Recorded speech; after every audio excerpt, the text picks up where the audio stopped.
Welcome back, mamas. I am super excited to talk to you today about self-care. And I know that we all think we know what self-care is, but you may be surprised. This episode is probably going to surprise you. We're going to learn about the pillars of self-care. Yes, there are pillars. There's 8 different types of self-care. Did you know that? We are going to hear all about it and why it's so important as a mom to prioritize this in your life. And so I am so excited for some other news I will be sharing with you as well. So let's get to it. Hey, mama, welcome to Prioritize with Purpose. Do you wish you had more time in your day and to feel like you've accomplished something at the end of each day? Do you find yourself up at night, doubting yourself, wondering if you've done enough, but also if you'll ever have time for you again?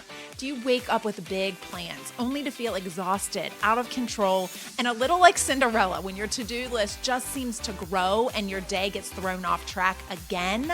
I'm Danielle. I too was a mom of littles running around with endless to-do lists. I too felt behind and guilty, wishing I could find balance, get clarity, and be more present in the moment with my kids. I kept telling myself I didn't have time. Schedules must just not be for me, and that I was too tired to figure it all out. I felt so alone until I made a decision to dig deep and get clear about what I wanted and why. In this podcast, we embrace where we are, but we don't stay there. I'll guide you with transformational tips. You'll learn mindset shifts and be challenged to take back control of your days so you get the most important things done and can be a more present mama who feels like yourself again. So grab the kid as a snack and get your laundry, because I know you're multitasking, and let's get into what I like to call aligned flow. All right, mamas. So I want to start out with a story today because I was at a meeting over the weekend and a pastor was speaking, and it just was like this aha moment that I had as he was speaking. He was talking about how when you pour, we always hear, like, and I always say it actually, that you can't pour from an empty cup, right? Like you have to fill your cup in order to then go and fill others' cups, right? And we spend a lot of our time filling everyone else's cups and we need to fill our own. Well, he was talking about this beautiful, like it gave me this beautiful image of like us being filled at the same time as we are pouring. So like an inflow coming in and then pouring out, almost like a circle, right? Like almost like this beautiful continuous flow of water coming in and simultaneously going right back out. If you think of like a fountain, right? It's not stagnant water. This is like almost like a living water, right? And he was talking about it in that way where God is pouring into us and then we are able to pour out, right? I had this aha moment and I was like, oh my gosh, this is exactly what self-care is for moms. And I was like, I have to share this with my mamas because it just made me think of sometimes, like, I don't know about you, but I can think of self-care as something where I'm like removing myself, taking myself away, going and filling my cup. And then I'm coming back and able to overflow into others' cups or able to pour out into others' cups, right? I think of it almost as two separate things. But self-care, it does not have to be, and it isn't. I really believe that it isn't just something that is maybe what we typically think of as self-care, which means like going and getting a massage or getting your nails done or things like that as self-care. And those are things that are self-care, but things that you might just take time to actually just care for yourself, like for instance, taking a shower or, getting yourself clean or cleaning up a space in your house, even like cleaning up for yourself to enjoy the said space so that it is clutter free, so that you are essentially enjoying that or your family is enjoying that space. That can be self-care as well. And I started to look it up. I found some myths, right? And some myths about self-care. Self-care is an indulgence. This is one that I liked. I was like, okay, so self care does not have to be an indulgence. And a lot of times we think of it as that, as an indulgence, but it does not need to be an indulgence, or does it need to be selfish, right? It does not have to be selfish. This can be something that is just for ourselves, but it doesn't have to be just for ourselves, right? It doesn't have to be something that is, and I won't even call like getting your nails done selfish, right? Like I'm not going to call that selfish, but it doesn't have to be. So I found these pillars of self care that I really thought were very intriguing, and I wanted to share them with you. It says that knowledge and health or literacy is self-care. So you taking the time to like learn new things and to further your mind. So, I do a lot of reading and listening to audiobooks and podcasts and different things like that on self-development. And that is self-care. Like that fuels me and allows me to fuel others, right? That is self-care. And a lot of times I don't think of that as self-care, but that truly is self-care, and it really does fuel me, and it does exactly what I'm talking about, this like constant pouring in that I'm then able to go and pour out of, because the self-care, the things that I'm doing for my mind, I am then able to share that information with others and pass on my knowledge to them. So it's fueling me, but it's also fueling others, right? Mental well-being. So mental well-being is something that you need to take care of your mind, right? There are lots of different ways, and I'm going to share some ways that we can do this, but your mental well-being, that is a pillar of self-care. Physical activity, that's another pillar of self-care. Healthy eating, another pillar. So this is all about taking care of yourself. Rational and responsible use of self-care products and services. So this might be the things that we tend to think of, like the getting the nails done and the massages or the going shopping or whatever. But I love how it said rational and responsible, because we can like go online and like binge shop, or do something that is a bit unhealthy and think of that as self-care. But what does that usually lead to? It usually leads to like guilt and things that are not good for you, right? So that is not self-care. It's got to be rational and responsible use of self-care products and services. Good hygiene. Again, what I was talking about with sometimes like just taking a shower can be your self-care, because a lot of times as moms, I know, especially when you have littles that are running around, you don't get to take care of yourself as much as you would like to. And so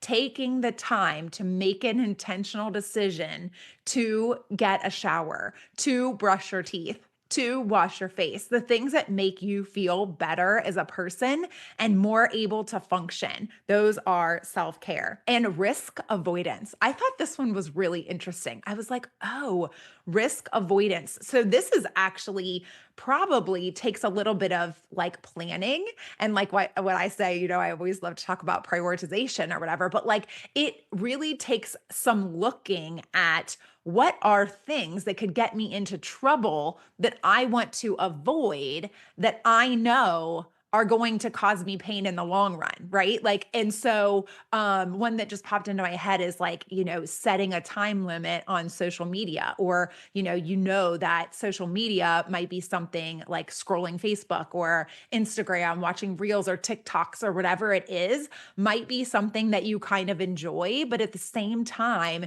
it's something that actually winds up taking your energy, or maybe it winds you up in the comparison trap or any of those things. So like, what are some things that you can avoid and set intentionally to make sure that you avoid them, right? That is a form of self-care. So I love that. I love these pillars of self-care. My first quote is going to be from Katie Reed, and she says, self-care is giving the world the best of you instead of what's left of you. Self-care is giving the world what's best of you instead of what's left of you.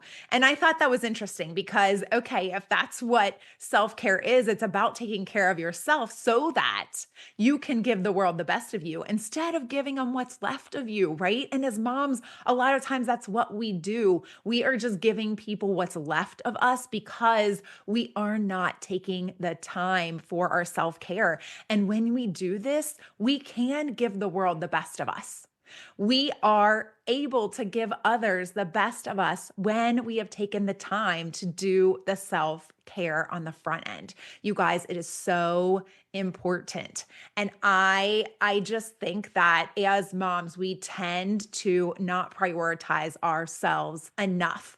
And this is something that I want to help you with for sure. So I want to read one more quote off the bat here, and it's from Sam Owen. And Sam Owen says, "How we care for ourselves gives our brain messages that shape our self worth. So we must care for ourselves in every way, every day." How we care for ourselves gives our brain messages that shape our self worth. You guys, this is true. This is absolutely true. When you are taking care of yourself, you are sending your brain a message that you are worthy to be taken care of. When we don't take care of ourselves, we are telling ourselves, and sometimes that might be how we feel, right? We don't feel worthy, but we are building our own self worth. When we are taking care of ourselves, we're sending our brain messages that validates the fact that we are worth being taken care of. And I'm going to take it one step further to say you're also sending these messages to your children, because we model what we do is how our children are going to behave. We are their role model. And so they are going to see that we aren't taking care of ourselves. We don't think we're worth it. We're always doing everything for everyone else at the expense of our own self. And this is not a message that we want to send our children. I know it isn't. And so we really need to think about it in that light sometimes, that it is not only important for ourselves that we take care of ourselves, but it is important for our children that we take care of ourselves. And it is going to build your self-worth just by taking care of yourself. And this is something that may sound, it's one of those catch 22s, I guess, because when you don't feel worthy to take care of yourself, then you're not taking care of yourself. But that not taking care of yourself is just fulfilling that non-worthiness. Does that make sense? I hope that makes sense. So we need to make a decision that we are going to start some self-care practices and then go and do them. And we're going to be building that self-worth, and we're going to be modeling this behavior that we want to have, want our children to have, right? We are going to model that for them. And then they are going to be able to build their own self-worth through all of these things and know healthy ways to take care of themselves. Right? And we're going to teach them that not just by saying, but also by doing, right? I wanted to share with you some ways of self-care. So I found a list of different types of self-care. So there are all kinds of different self-care. So there's 8 different types of self-care: physical, emotional, social, spiritual, personal, space, financial, some people called space, environment, and work, right? So career. All of these things are different kind of types of self-care. So for physical self-care, it says sleep, stretching, walking, exercise, nutrition, yoga. Emotional self-care, stress management, coping skills, compassion, therapy, journaling. Those are emotional or mental types of self-care. Social boundaries. We talked about boundaries last week. If you didn't listen to the episode, go listen. So good. I know people shy away from them, but they are so good. They are so important to self-care. Getting a support system, positive social media, communication, and friends. Those are different types of social self-care. Spiritual self-care, time alone, meditation, prayer, nature, sacred space, work. So a lot of us as stay-at-home moms, we might consider what we do, so you relate this to actually your parenting, right? And what you do at the house, like your housework. So time management, work boundaries, breaks. It says breaks, y'all. Those are self-care, right? We need breaks. Sometimes we need a break from parenting. Sometimes we need a break from our to-do list, right? And we need to be able to take those. Financial, saving, budgeting, money management, paying bills. You guys, we don't think of these things as self care. I know I didn't, but when I started to think about it, I am like, oh my gosh, it really is self care because when you are misusing your money or when like I hate budgets because I just, I don't know. I just never have liked having a budget, but I'm not a spender that is frivolous, right? Like I always am cognizant of what money we do have and where it's going. So while I hate budgeting because I hate all the details of like tracking it all and keeping that, my ADHD brain does not do well with all of that kind of stuff. And I think that's why I hate it so much. But when you take the time, I'm always thinking about where our money is going and is this where it should be going? And, have I spent this, too much on this month? So in the back of my head, I guess I kind of have my own like little budgeting system, but it's even though it's not like setting up a budget, but it is important to your self-care because when we are stressed out, a lot of times it can be from money. So that makes complete sense to me by saving and budgeting and financial boundaries, paying bills, different things like that can be a form of self-care. I don't know. I can't imagine paying bills actually being self-care for anyone, but it does save you the hassle later if you don't pay the bill and then you're so stressed out because maybe setting up a system is something that is better. Like either you get auto pay or you pick a day of the month that you pay all your bills and having that system in place is what the self-care is, right? Space or environment. This one is safety, healthy environment, stability, clean space. For me, you guys, I've recognized how much having clutter is really affecting my mind and affecting my work and affecting my parenting. It's affecting a lot more than I was giving it credit for. And so having a space that has you feel good, it's this something that you do now and it might not feel good when you're doing it. Like for me, I do not like the cleaning. I do not like the act of cleaning. I do not like it at all. However, when the space is clear and when I do have a system now and when I can function in my house and when I can walk in a room and not feel overwhelmed by all the clutter, that to me is self care. Absolutely 100%. Okay. Personal, hobbies, creativity, goals, identity, authenticity. Y'all, these are things that we talk a lot about on this podcast of, when we are prioritizing, what are we prioritizing? What goals do we have? Personal is authenticity. That to me boils right back down to everything we talk about on Prioritize with Purpose, which is how we can feel so inauthentic if we aren't aligned with what we are doing in our days and if we don't have intention behind that. I am so excited for you guys to hear our episode on Thursday. I talked with Aubrey from Mom Intentional, and we talked a lot about routines and time management and setting up systems and boundaries, mom guilt, all of these things that we've been talking about on the show, being a good mom. We've been talking a lot about that lately, and we really go there. And so you're going to get to hear that on Thursday. But I wanted to end off with one last quote from Amani Shola. And it says, self-care is taking all the pressures you are facing right now and deciding to which you will respond and how. And I read that and I was like, what? But I'm going to read it again for you. Self-care is taking all the pressures you are facing right now and deciding to which you will respond and how. It sounds kind of like a rhyme, right? But I was like, oh my gosh, that is talking a lot about the systems and the setting up and the goals and all of those things. It's taking all the pressures you are facing right now. So, what are all those things that are overwhelming you?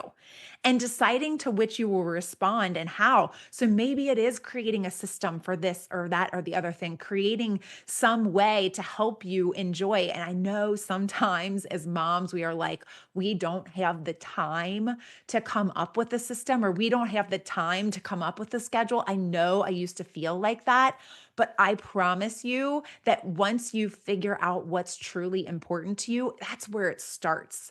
Then you're able to find the time because we all have the same amount of time in a day. We do. We all have the same amount of time in a day. And you are going to find that when you are operating with your priorities in line, when you are operating, when you know you are in, like I said, like I like to say, aligned flow. This is not balance. This does not mean we are balancing everything perfectly. This is, we know where our priorities lie, and we know that all of the things that we are doing are in line with those, right? And now I'm not saying all of the things because there's going to be things that we have to do that are outside of our control that we don't like doing, but most of everything that we do and the majority of what we spend our time on is in that aligned flow with our priorities. And we know what they are and they change from season to season. So I promised y'all that we would be launching my coaching this week, and I am holding true to that. So stay tuned. I am going to be launching it live on